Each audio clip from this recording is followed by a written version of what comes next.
There have been many times in my business when I got an itch to do something totally unconventional. Maybe it's that I don't mind risk, or maybe it's that I completely embody the test and change mindset that I've preached here over the years. Or maybe it's simply that I play by a different set of rules, my own set of rules. I don't think anyone who knows me would argue much about the idea that breaking the molds and removing myself from expectations outside of my own has been a strong undercurrent of my life's work. Or maybe I have the ability to connect with some knowledge that's outside of myself, that's deeper than my own. Welcome to Being Boss, a podcast for creatives, business owners, and entrepreneurs who want to take control of their work and live life on their own terms. I'm your host, Emily Thompson. And today's episode is quite special, as it was recorded to a live audience of bosses joining me from all over the world for the Guided by Intuition gathering that took place just this past weekend. Over these 3 days, I took the bosses in attendance on a journey through releasing conditioning, embracing the weird, and learning to listen to and trust themselves above all else. Why? Because you're smarter than you think. And connecting with your intuition gives you an advantage over every business owner out there who's just following blueprints and checklists. Join me in this episode, where you might even recognize a surprise guest, as I lay out for you the impact that listening to my intuition above all else has had on my career as a creative entrepreneur. But before I dive in, here's a message from our sponsor. Okay, you're about to hear me go into a real woo direction, but don't forget for a second who you're talking to, the ever-practical me. And though when it comes to the creative side of business, I'm all about embracing the receptivity of yin energies and giving myself over to my intuition, I do not do that with my numbers, and money is a part of that. As a boss, as I define it, yes, you have a responsibility to nurture your creativity in whatever weird way you need. You also have the very real responsibility to know your numbers, pay your bills, and make sure your customers are paying you, which is where FreshBooks Cloud Accounting comes in. FreshBooks is an all-in-one small business invoicing and accounting solution that has the beauty and ease that creatives desire with the tools and security that your business needs. Create invoices, track expenses, and get insightful reporting so that you can know what you need to know in order to let your intuition and creativity do its thing. Join FreshBooks today and get 50% off your first 3 months. Go to freshbooks.com/beingboss and enter Being Boss in the How Did You Hear About Us section. We're here this week/weekend to help our bosses connect with their intuition so that they can operate from a more aligned place. I planned this event, this virtual sort of weekend together, because I recognize that connection with your intuition as one of the most prominent reasons as to why I am where I am. Right in my business. I was talking to them in the last session. We just did like a little welcome intro session where I told them that I don't have an MBA. I've never taken a business course. I have done everything that I've done from my own inner wisdom. I also I haven't bought blueprints or methods. I didn't do B school. Though I think Marie Forleo and B school has done amazing things. I didn't do it. Because even when I remember at one point thinking maybe I should do B school, maybe all the cool kids are doing it, right? And I remember thinking no, I want to do this on my terms. I've always had a very clear recognition that, you've heard me say fuck industry standards, right? I want to do things differently. I don't care how they've been done before. I don't connect with any of those things. I want to do things the way I want to do things. And I've always recognized that by looking at those blueprints, buying into those methods, taking those courses, all of those things, I'm just sort of soaking that stuff in and then doing the same thing as everyone else. So I've always very purposefully gone at business very intuitively. And I've created this event so that I can instill in the bosses who are attending, but also for this moment, anyone who's listening to this podcast, not only why it's important, but give you some examples of how it's actually manifested in my business, of how I've used my intuition to make really big, amazing decisions that have totally paid off. Because I do believe that when you're using your intuition in business, you have this extra sort of compass pointing you in the right direction. But when I say right direction, I don't always mean the direction that you think it's going to take you in. I think that sometimes your intuition requires you to learn some lessons first, right? And so when you listen to your intuition, you're not always going to get definitely to that place you wanted to get, but you will become a stronger, better, more well-rounded and experienced human being along the way. Same thing can be true for doing, a method or a blueprint or whatever it may be in your business. But I don't know. I just think it's so much. There's some street smarts or something that comes from just listening to your intuition and doing it the way that you want to do it. I don't think that's probably true for everyone. I think that there are some people who need the extra education. If you identify as that person, absolutely go get that education, whatever that looks like. But I think for people who have strong intuitions, lean into it. Dive into it if you want to. So I thought that the best way to kick off this event and to share with our larger podcast audience was to share some real life examples of how, when, and why I have chosen to use my intuition as a guide in my business and occasionally downright do some magic to move my business forward in just the right direction, even if just the right direction is not the direction I thought it was going to be. So I have a couple of experiences I do want to share with you.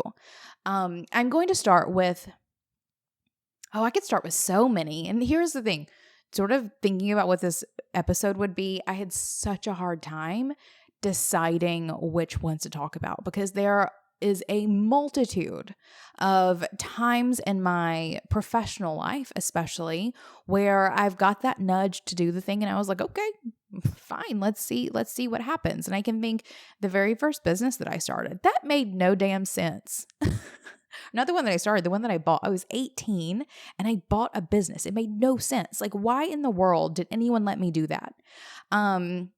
And I just shared a little bit with the bosses at the event, my own family a little bit. My mom, she's connected. She has a good intuition too. And she just let me do it because I think she knew that it was the right thing for me as well. Right. So even that one, that's not what I want to talk about though. The one I want to talk about, the first experience I want to share was probably my first hugely powerful business intuition moment. And that was the creation of something several years ago within my Indie Shopography business, which is a business that I closed down a couple of years ago. It's where I worked with creatives to help them build online presences. So I was actually designing and building websites. We were creating content and doing photography and branding and all of these things. So in Indie Shopography, I was doing these things. And one day I had the idea to start something that I called Indie Boom. So let me paint the picture of what this looked like. So I joined my first coaching program a couple of years ago. I was a couple years into my business, maybe 3 or 4 years into my business. And I had done a couple of things, had a couple of coaches or done a couple of programs, nothing blueprinting, more like these are community groups. It was actually what would have been communities or large scale masterminds, though I never really saw those as masterminds. Those were definitely communities. But I joined my first 5-figure coaching program. Oh, my ringer is on. That is the worst. Corey's not gonna be able to take that out. I like it. So I joined my first coaching program and it cost me 5 figures. And for me at that point, it was huge. But what I want to show here is that I was investing in myself, right? I was investing myself in my business in a way that I had never done before. Because of that investment, I was showing up and I was doing the work like I had never done before. I was doing the exercises that I was given. I was doing the audits of my business that I was directed to do. I was like looking at my business in ways that I had never looked at before. I was thinking a lot about who it is that I wanted to work with and what I wanted to do for them, and in what area I wanted to be an expert. So because of that investment, I was really like, my brain was going in a different space in my business, and I was opening myself up to a shift.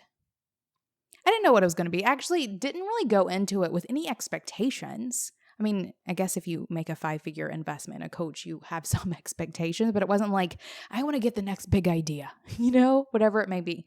I was just open. I was open to the experience to see what came of it. And then one day, I had an idea.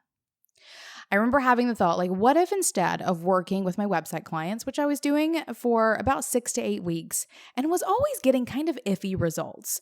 And anyone who is a web designer, you probably know what I'm talking about, where a lot of projects weren't getting launched. All their projects were very different. It felt very freelancy. But I got the idea that I wanted to create a solid process for how it is that I worked with my clients. And I wanted to go from working with my clients from 6 to 8 weeks to working what at the time was insane, either 6 or 12 months. I felt intuitively called to throw away every industry standard and do business in a way that I just made up. Just made it up one day.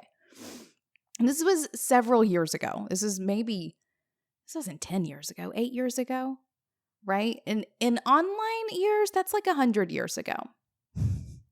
I was so excited about this shift, and it came to me fully formed. I understood how what would be included in these packages. I understood how billing would work. I understood who it was that I was going to be working with. Corey's letting us know in the chat there that 2014 is when we started doing Indie Boom projects, right? Corey's been with me since before that time. So this idea came to me totally, fully formed. And I was so excited about it that I did not sleep for days. Like, I actually very clearly remember one night in particular laying in bed and like I could just feel the energy running through me. I could not sleep. I was so excited. I wanted to get up and start implementing this thing. And I ended up using that coaching experience to help me then build and launch this thing within a couple of weeks. And it made me a lot of money. It got me to cross over into that multiple 6-figure place before I was even 30. And I did it for a couple of years, and it changed the way I work with my clients. It made me love working with my clients so much more. I had such a better understanding of who I would be working with. And our launch rates for those websites, man, I think there was one that didn't launch. One. Out of maybe a 50% launch rate before. And that's even a sign more of clients being ready for the website than it was of us. So it really got me in there where I was working with clients who were really ready to work with me. It changed my business and it changed my life. It gave me the stability in my business to start a passion project called Being Boss, right? To end up, David and I took that with our daughter, took a crazy road trip. We moved to Chattanooga. I bought this house that I'm sitting in at the moment. That intuitive call changed my life. And with that, I actually have someone who's going to come join me for a couple other pieces because I got thinking, I can tell you about all of my experiences, but I think I'd rather bring on someone else to help me talk about some experience, to give you some breadth of experience here. So let's see if we can make this happen. Despite what a lot of bosses believe, having a happy team is not magic. Yes, it takes intention, but it's also accomplished with helpful tools that make their involvement in your business clear. And that clarity is possible with Gusto. Gusto is an easy online payroll and benefits service that lets you and your employees access their payroll, benefits, onboarding, and HR tools all in one place. Sign up now and you'll get 3 months free when you go to gusto.com/beingboss. That's gusto.com/beingboss. Wait, where am I? What am I doing here? Kathleen, what are you doing? I thought I was on Marco Polo with you. This is not Marco Polo. This is the Guided by Intuition gathering. Well, hello. I guess I'm here. Hi, everybody. It's your girl, Kathleen here. I couldn't say goodbye for too long. I just had to pop back in for a little talk about intuition. Right? Well, I think whenever it comes to talking about intuition, why not talk to the person that I've probably talked to most about doing or like using intuition in business? So I'm glad that you've come to chat with me about this. I think it's so important to use intuition in business, but also in your whole life, right? And here at Being Boss, can I just come back for the hour? Yes, Here at please. Being Boss, like we don't separate who we are with the work that we do, right? Like part of being a boss is that is a part of our identity and it is a part of how we move through the world, right? So I think that it's so important to use intuition in everything. It will help you make decisions faster. You will have less self-doubt and you will feel more aligned and whole and creatively fulfilled. One of the things that I was thinking about before coming into this call with you, Emily, is even language. Right now, I'm watching a lot of debates and listening to a lot of people talk about a lot of things. And I have noticed that they start their sentences with look, blah, blah, blah, blah, blah, or listen, blah, blah, blah, blah, blah. And it's gotten me thinking about looking, listening. I think intuition is about feeling. So whenever we use the word, I think, blah, blah, blah, that's us being in our heads. That's us trying to problem solve from our brain space.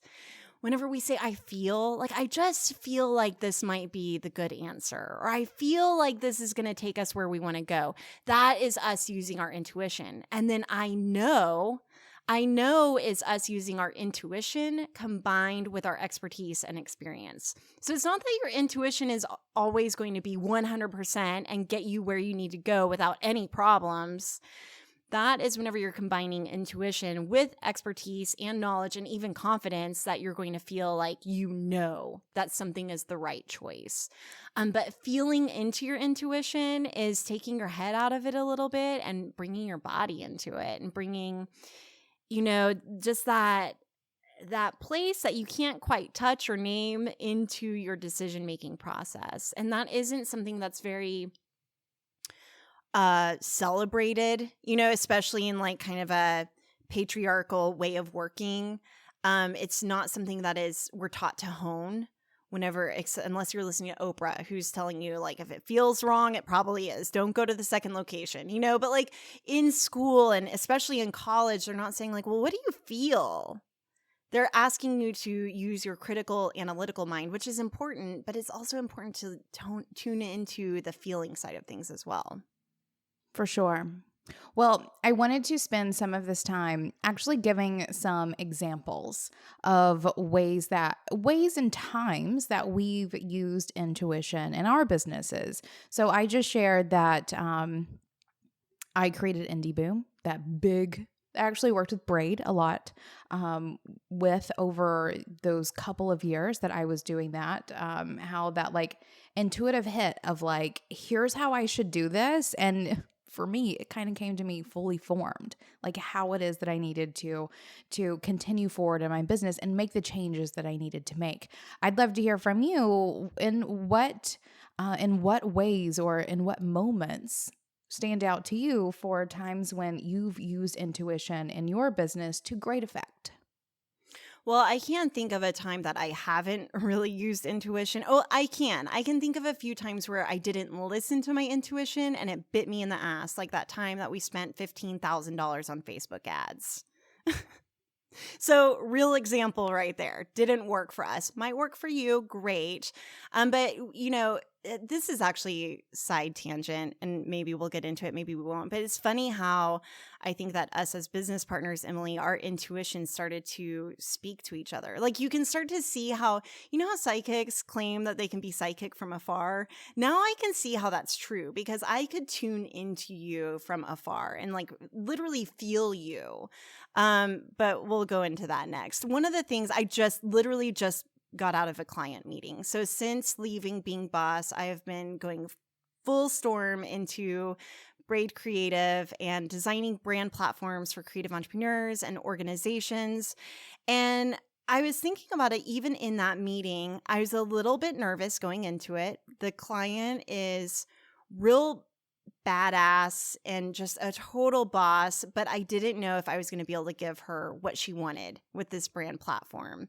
I wasn't sure if we were even on the same page. So I used a little bit of my magical toolbox to make this go the way that I wanted it to go. So a couple of things. First, I used visualization. All morning, I was imagining us being on Zoom. I was imagining presenting to her, and I was imagining her saying, wow, this isn't quite what I expected, but it's incredible. I love what you've done here. I also used that visualization, pre-paving, and then I also used intuition in the design process. And this is something I've been doing for a really long time. It's almost, I don't even know how to describe it, but it's like cooking whenever you're adding spices, and you're just kind of like working your way through the recipe without a recipe, right? You're just, and Emily, you know this more than anyone. You never even measure your spices. You're just kind of throwing them in there, right? And then you know when to stop. Well, it's the same thing with art or design.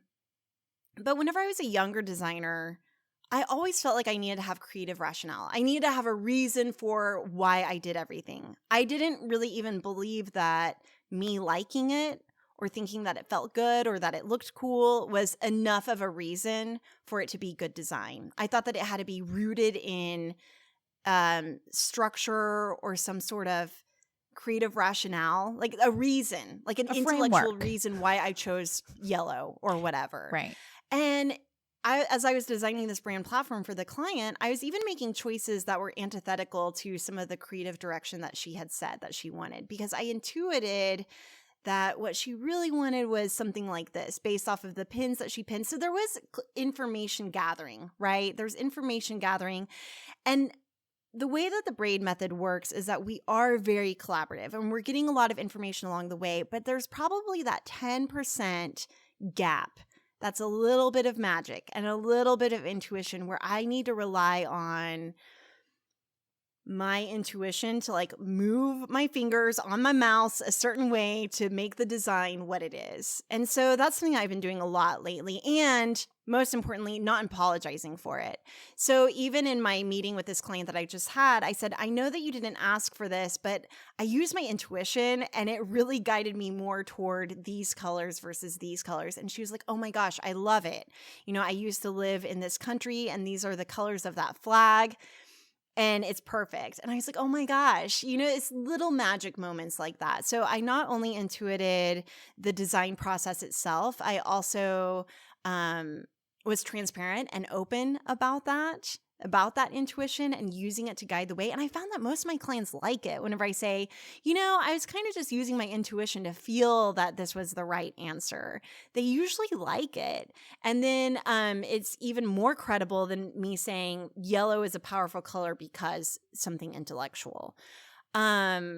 And then that pre-paving, it worked. So it actually went the way that I knew or pre-paved it to go, which is that she said, this isn't quite what I imagined, but it feels polished, it feels cohesive, and I really like it. So yeah, that's kind of how I've been using intuition on like a more kind of almost micro level in my daily work. I love that. I love that you are coming back and saying things that you've been saying for years. But it's like in practice, in how you're showing up to work every single day, right? So it's not like you sitting down once a month and being like, okay, it's time for me to pull out my tarot cards and do the thing. Like you're literally showing up every single day, pushing the pixels, doing like having the meetings, all the things, but from a truly intuitive place as opposed to, doing what you were taught or what's expected or whatever. You are just listening to it constantly, and that is informing the work that you're doing. So, Emily, before we got disconnected, one of the things that you started talking about was intuition with Indie Boom and creating that offering and it allowing you to make the kind of money that allowed you to do something like the podcast. So, tell me about the intuition and magic that went into starting the podcast. I mean, I feel like I've said this a couple of times. I feel like this always comes out on like when I'm doing interviews on other people's podcasts, right? They're like, how did Being Boss start? And I don't feel like I've ever, maybe we have a huge library, but how starting this podcast came about. And just like I was talking about a moment ago with Indie Boom, because I think what you'll start seeing here is like Kathleen has her own way of working with intuition. I have my own way. Everyone has their own way of doing it. Where for me, the podcast came up very similarly to how Indie Boom came up. It came to me fully formed one day, unannounced, right? I don't remember quite the setting that I was in whenever I had the idea to start the podcast. But one day I just had this idea of I want to start a podcast. And I wanted to be with Kathleen, fully formed. And I want to be sharing the conversations that we have been sharing, that we've been sharing between ourselves privately to other creative business owners. And, in the email that I wrote you, I think the title of that email was like, I have an idea that's going to change our lives. Like, this is before we'd ever had a conversation about it. Podcasts weren't even really a thing. Like, everyone was listening to either Invisibilia or Serial back in the day. And I just had this idea to dive into this brand new medium that no one was really diving into yet with someone that I had never, I guess we'd been working together with Braid and Indy. Like we had been working together, but we'd never like partnered up really on a project like this. And it came to me fully formed. And I knew that it was a big, crazy, awesome idea. And like to this day, it was the decision that I think has had the biggest impact on my career. And it was 100% intuitive. I wasn't looking at the podcasting industry, like I wasn't thinking like I need to create a new marketing channel for myself. Not really. I mean, I guess I'm always thinking about that, but it was my big magic moment. So Big Magic is a book written by Elizabeth Gilbert. And she talks about how inspiration are these like sort of living beings almost. She says it way more poetically than me. And they just float around until they find someone interesting and they latch on or whatever. And that one was one that latched on to me. And I said, yep, I'll take you. And Being Boss was created. So that for me, like I operate in the big idea realm, right? Where I do lots of like daily practice things too. And I definitely am very intuitive in lots of business parts. But for me, it's those it's big idea moments. And I've learned that whenever things are stalling, when things are getting a little slow or like I need to freshen things up and I'm not really sure, or things are changing and I'm not really sure where to go next, my job is to get really quiet to like nurture a space for those big magic moments, because I've just told you 2 times that it's happened, and it's happened a couple other times since. So that's another one of mine, starting this podcast, totally intuitive, came to me fully formed. And I was like, what in the world? And it worked. So this is a good question that Deb has in the comments is what if an idea comes to you fully formed, but your challenge is in creating that end product or project? What do you do to reverse engineer into that fully formed idea?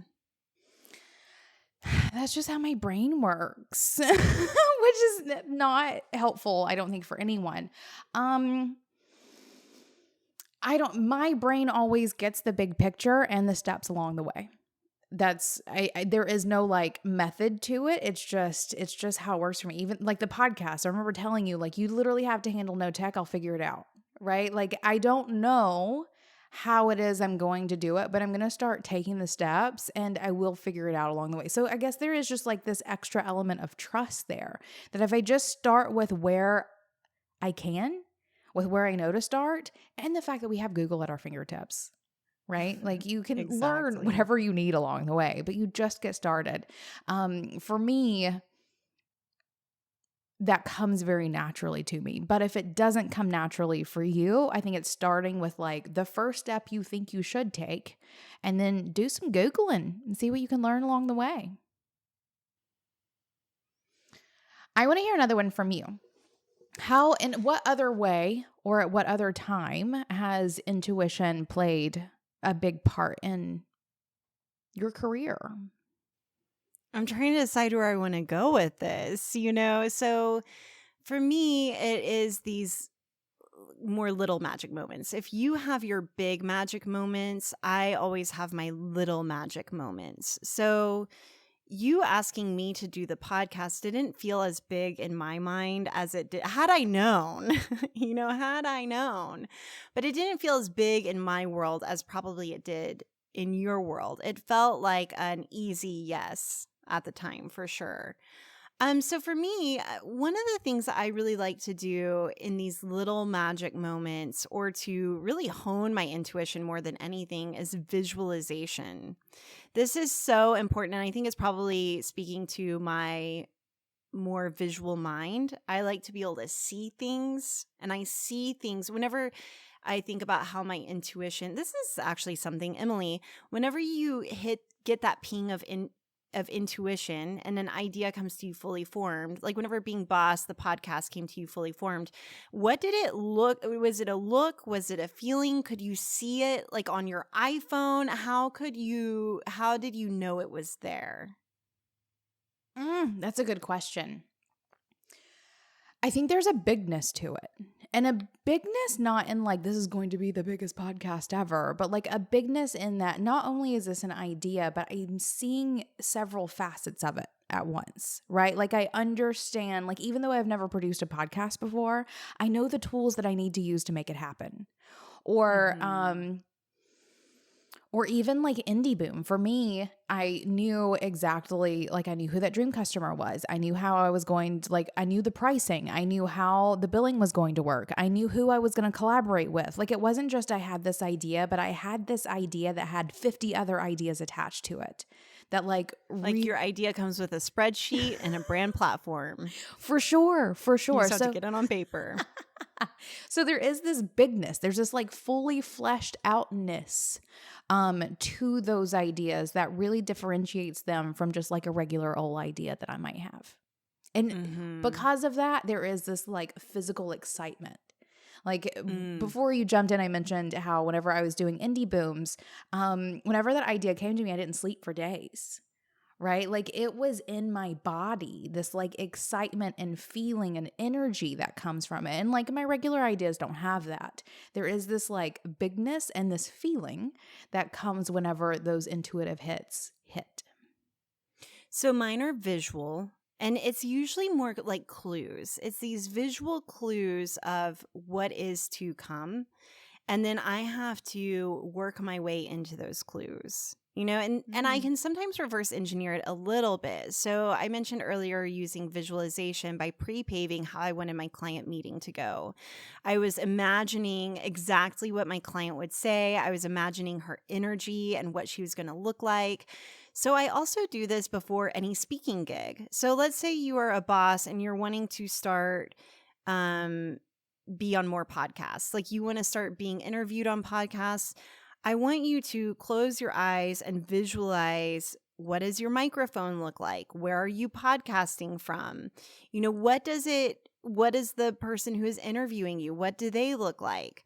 I've also had this in weird little hits before. Like, for example, right before we went on book tour, I had this visualization of us being on a stage and lights in our eyes. And I didn't know quite what it was, but I was like, interesting. Then we were being interviewed in ABC Studios, and in New York City. It was so fabulous. And I looked up and these lights were kind of shining down on us in the studio. And it was the exact lights that were in my visualization, like kind of what I saw. So it's almost like a little bit of a wink, a little bit of a clue that makes me feel like, okay, this was meant to be.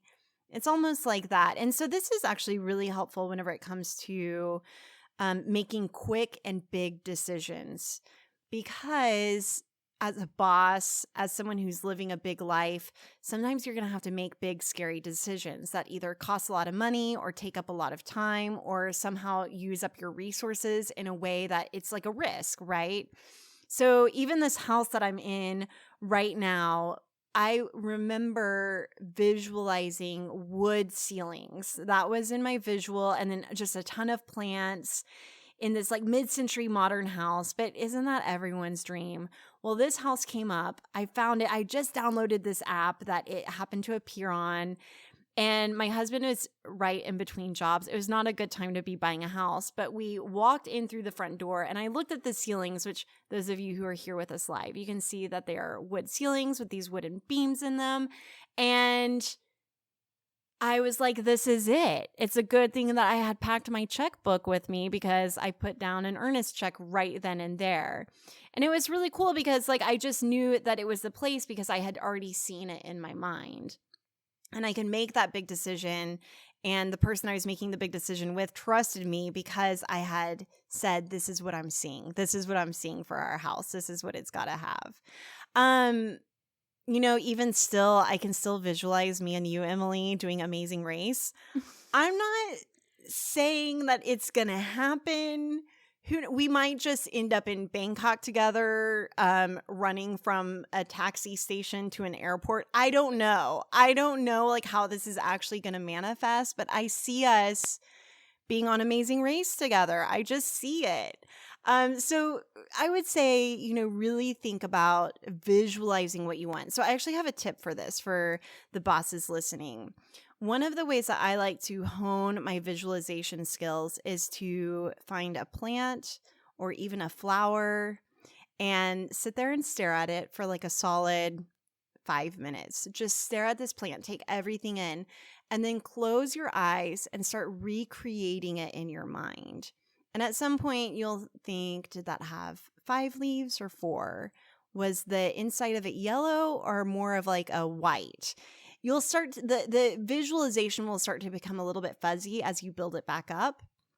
Some details you'll remember super acutely and you'll be able to see them without any problem. Once it starts getting a little fuzzy, open your eyes again and look at the flower or look at the plant again, take in more information, close your eyes again, and start rebuilding it. Again, I'm a visual artist, so maybe this is just how my brain works.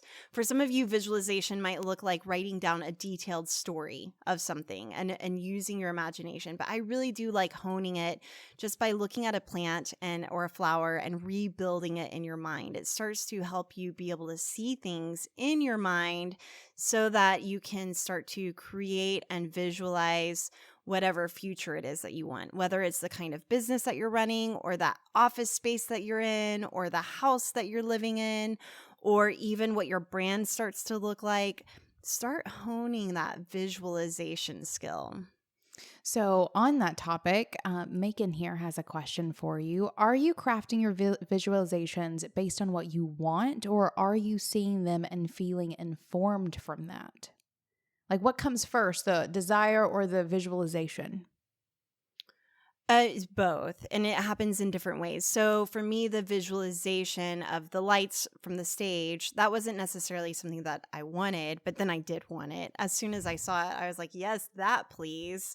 I thought it was a Netflix show that we were going to have, but whatever. You never ABC know. Studios, we're pretty close,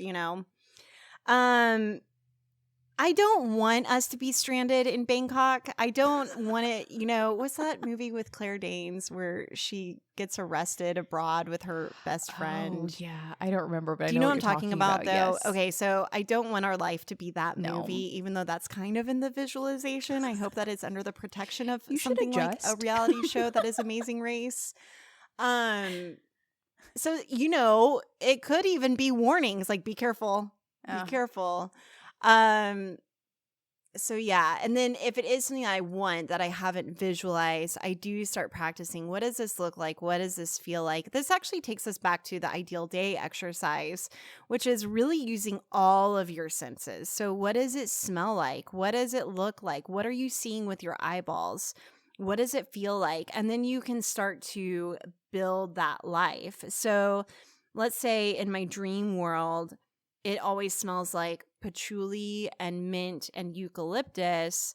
Well, I'm also surrounded like in a beautiful home that could be an Architectural Digest. I don't have the Architectural Digest home yet, but I can buy a couple essential oils and diffuse them and start to create the feeling that I had in my mind's eye. For sure. We were talking in the Broke Down Monday. Palace is the name of the movie.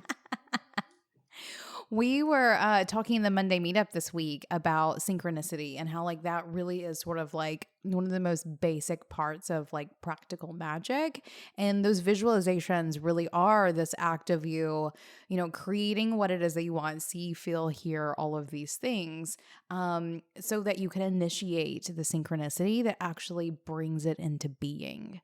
And that's something that, I mean, if you are making a mood board or a vision board, like that's literally what you're doing is you are infusing that vision and calling upon like forming synchronicities around the thing that you want. So you're calling it to you. Okay, one thing about vision boards, I've been thinking about this lately. Sometimes I think that they're almost a little limiting because you're limited to only what's available or what's in the mainstream. Because if I'm creating a vision board based off of what's in Architectural Digest, it's almost like someone else is creating that vision. And so I've actually been practicing this a lot in my house is like, what is my actual vision? So I have these super 1980s cabinets that everyone would rip out. But I was like, you know what? In my truth, I actually really like these. And I'm going to mix it with these kinds of tiles. And so I start to kind of collage things together, but also looking at what is it that I actually like? What hasn't been imagined? What isn't on Pinterest or on Instagram or in the magazines that I can take and own and make a part of my world, and make it a really cool part of my world. I don't know if I'm articulating that quite like I want to, but I do think that mood boards can be somewhat limiting, which is why it's good to not only try and have a mood board, but to write down or to even just tune into, speaking from an intuitive space, like that bigness feeling that you were talking about that you can't really describe. You want to kind of tune into that feeling and then work your way toward it. I love it. Okay, I want to dive into I have a really practical thing that I want to share, and it came up in the last session, so I have to squeeze this in here because this is where it fits most over the next couple of days. And this is a piece of sort of, I guess, energetic work that I do quite often, and that is cord cutting. And it's something that I've been doing for years. And it's something that I've been directing sort of clients and bosses who are in groups that I run and things to do as well. Because I especially think right now everyone is feeling the need to sever themselves from so many energies, right? So I want to talk about this and how it is that I've used it and why it is that I do it and how it is that it's helped me. Because I think it's super important and has been very much so a practice of how I've been able to show up and do the work for many years. And it all started very intuitively, as it should, whenever I owned my first business, back whenever I was a teenager. I remember being a full-time student and owning this tanning salon and living through a period of stress unlike maybe anything I've experienced since. Like at that time well, you're right. Thank you for looking at me like that.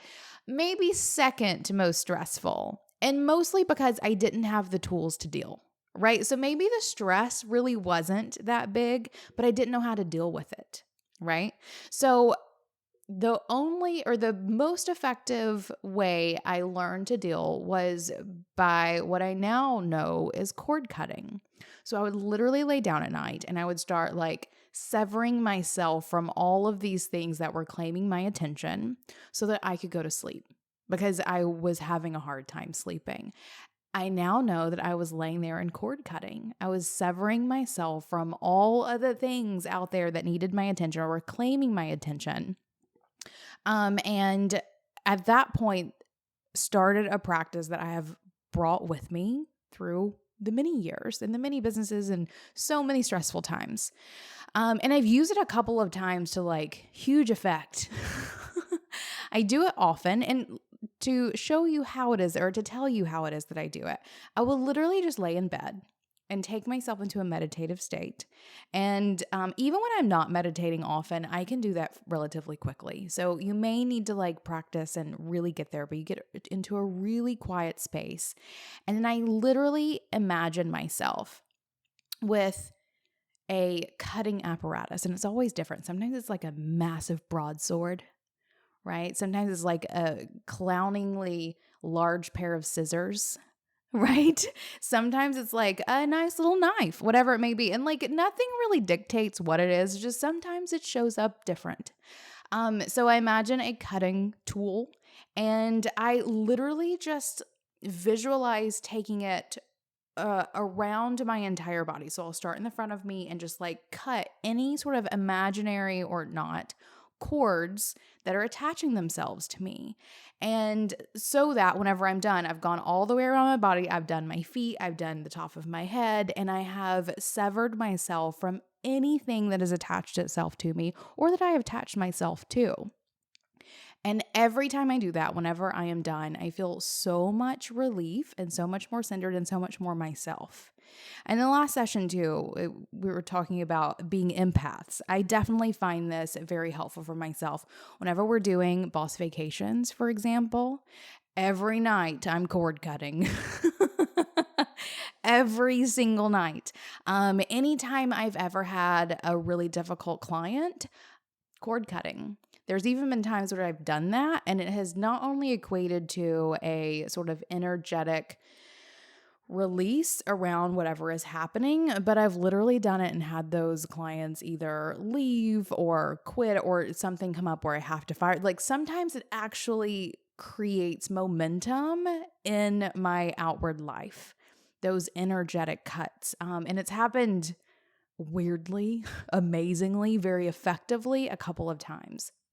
And I will say, and I haven't even told you this yet, Kathleen, I did it quite a lot while we were going through negotiations for transferring being boss. Were you cord cutting from me? No, right? No, don't give me that face. Let me finish my story. Okay. Not to like cut you away, but to clear myself of any sort of outward influence that would make our agreement any less what I needed it to be.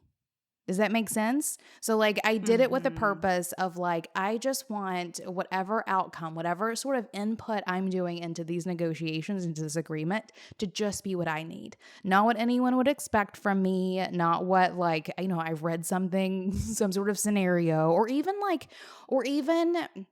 our like what if scenarios, like even releasing myself of like even some of those so that as we were negotiating, I could really just show up just as like a detached me so that it could be as true of an outcome as it could possibly be. And I did that multiple times throughout our negotiations. And I think again, to great effect.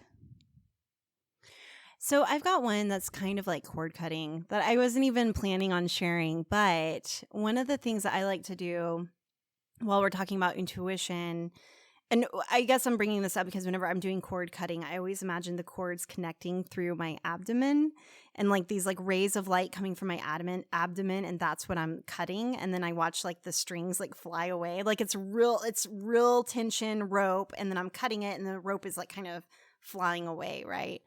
Well, one thing that I've been doing lately as I'm trying to build resilience in the middle of a pandemic and social uprising and being a business owner that's now also homeschooling and all the things, but also still wanting to be a creative and wanting to be a boss and all of those things, one of the things that I'm doing is really identifying where in my body certain strengths or intuitive information lives. And so I do believe, and you can believe whatever you want. This is for me. This is how I cope with being a human on earth right now, especially, is I do believe that I do have this spirit or soul that chose to be in this body to have the experiences that I'm having on purpose. Like I'm learning things that I could only learn in a human body. And there is something to that, though, of having this, let's say, spirituality or soul or some sort of like energetic force in my body. I think about like, okay, if I cut off my foot, would I still be me?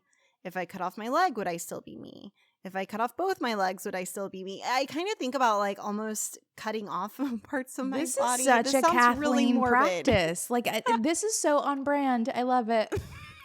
But on that note, I also like to think of like, where does certain information live? And today it was in my spine. Like my spine is where if that was gone right now, I wouldn't be me, right? And so thinking about that, I've also done it before where if I really need to build up courage or strength, I will pour energy into kind of like my solar plexus area, and I'll imagine lighting it up and like building strength there. If I'm about to have a hard conversation, I will imagine lighting up my throat. Emily, do you remember how you had throat issues? Probably, was it a couple of years ago? Yeah. Your throat. So my throat has been real tight ever since leaving being boss. My throat gets tired if I'm talking for more than an hour at a time. Like if I'm even reading a chapter of a kid's book to my child, my throat starts to get like a little squeezed up and tight. And so I ask myself, okay, what is there that I need to learn, or what is there that I need to release, or what is there that I can start to strengthen?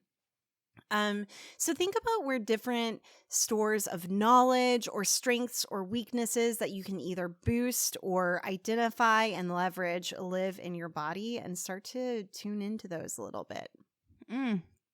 This is great from like a really like where in your body, because people feel things in different places.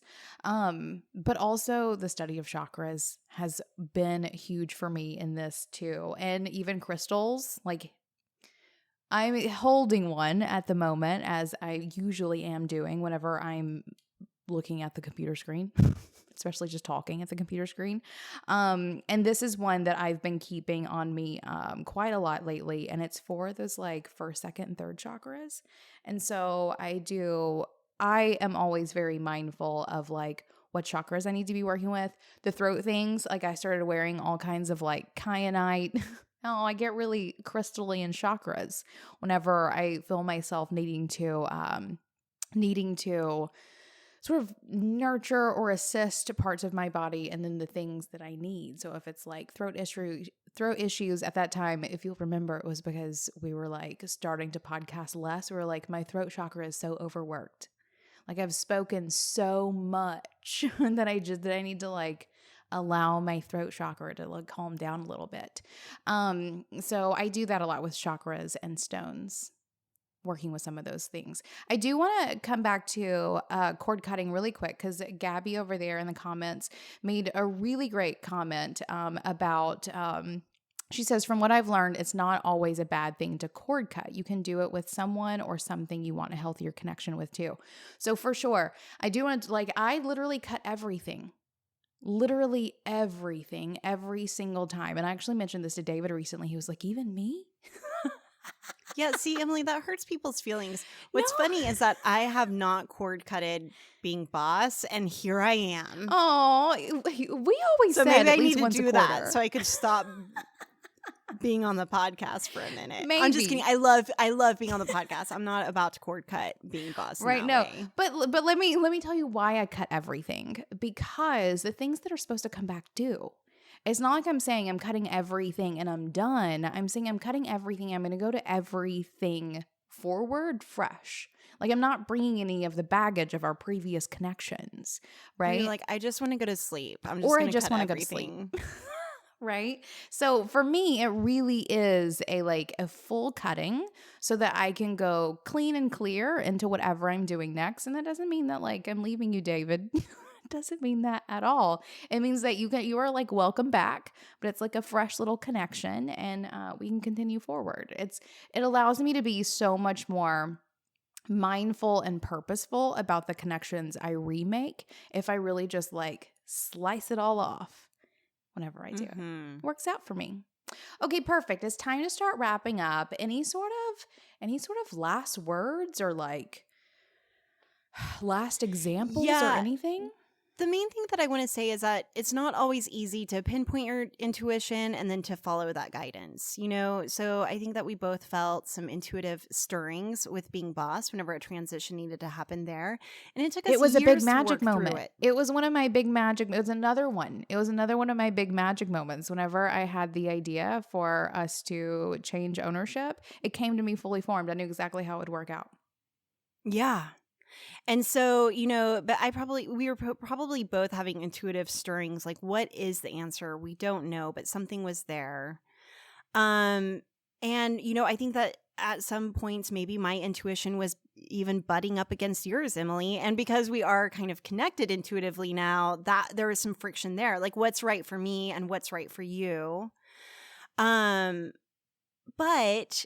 I think that what I've learned about intuition is that whenever you're making hard decisions from an intuitive place, you're always making decisions from a good place.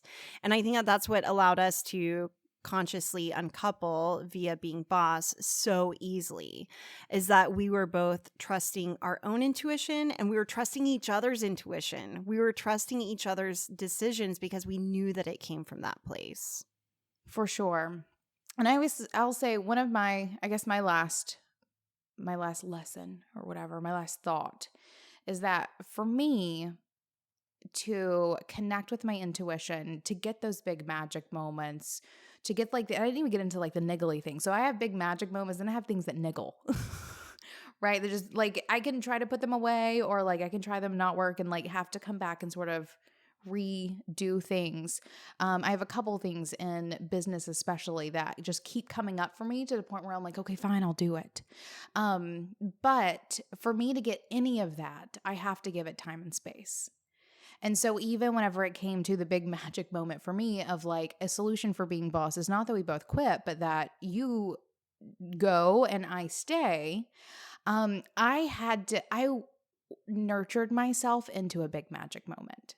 I remember for months and so long that I almost got discouraged of creating so much space, giving myself so much time and nurturing myself to such a space. And again, going back to that, making investments in myself, showing up and doing the work, literally, it was for me after I committed to getting a therapist for working through my burnout, having my intuition, those big magic moments, and working through the niggles requires a sort of stage of time and space. I can't be too hustly or nothing will happen. Thank you, Kathleen, for coming to hang out with me to talk about this. Thanks for having me. Are you going to ask me what makes me feel most boss? Of course I am, Kathleen. You're now a guest. So what makes you feel most boss? Paying my taxes.